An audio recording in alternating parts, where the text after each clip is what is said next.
أعوذ بالله من الشيطان الرجيم بسم الله الرحمن الرحيم إنا نحن نزلنا الذكر وإنا له لحافظون সত্য সম্মানীয় সভাপতি মহাশয় এবং আমার সামনে বসে থাকা ছোট বড় ইসলাম ধর্মী ভাই সকল, প্রশংসা মাত্রই আল্লাহর জন্য দরুদ ও সালাম বৃষ্টির ন্যায় বর্ষিত হযরত মুহাম্মদ সাল্লাল্লাহু আলাইহি ওয়াসাল্লামের উপর। আল্লাহুম্মা সাল্লি আলাইহি আল্লাহুম্মা বারিক আলাইহি আল্লাহুম্মা আমিন। আজ আমি আপনাদের সামনে যে বিষয়টি নিয়ে আলোচনা করতে চলেছি সেটি হচ্ছে কুরআনের মর্যাদা এবং তার ফজিলত। মানব জাতির হেদায়েতের জন্য মহান আল্লাহ তাআলা প্রত্যেক নবী ও রাসূলদের উপর কিতাব অবতীর্ণ করেছেন। সেই ধারায় সর্বশেষ নবী হযরত মুহাম্মদ সাল্লাল্লাহু আলাইহি ওয়াসাল্লামের উপর অবতীর্ণ করেছেন পবিত্র আল কুরআন। কুরআন হচ্ছে সমস্ত মানব জাতির জন্য একটি পূর্ণাঙ্গ সংবিধান।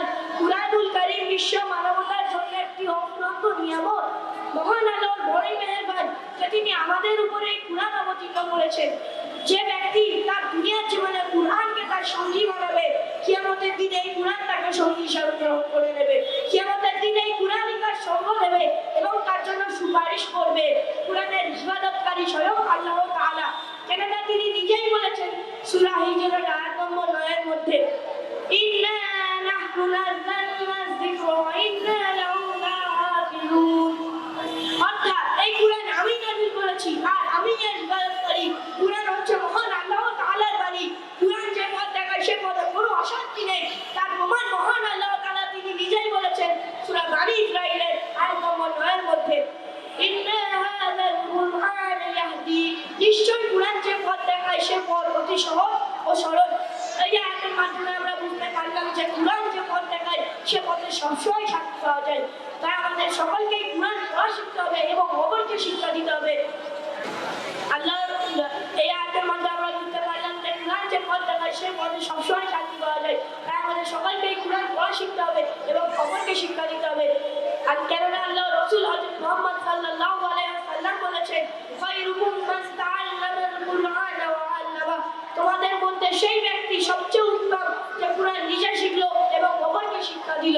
তিনি আরো বলেছেন, আমি তোমাদের মাঝে দুটি কিতাব ছেড়ে যাচ্ছি, তোমরা কখনো পথভ্রষ্ট হবে না যতদিন তোমরা এই দুটি কিতাবকে আঁকড়ে ধরে থাকবে। সেই দুটি কি? প্রথম আল্লাহ তাআলার কিতাব অর্থাৎ কুরআন, অপরটি হচ্ছে আল্লাহ তাআলার রাসূলের সুন্নাহ অর্থাৎ হাদিস।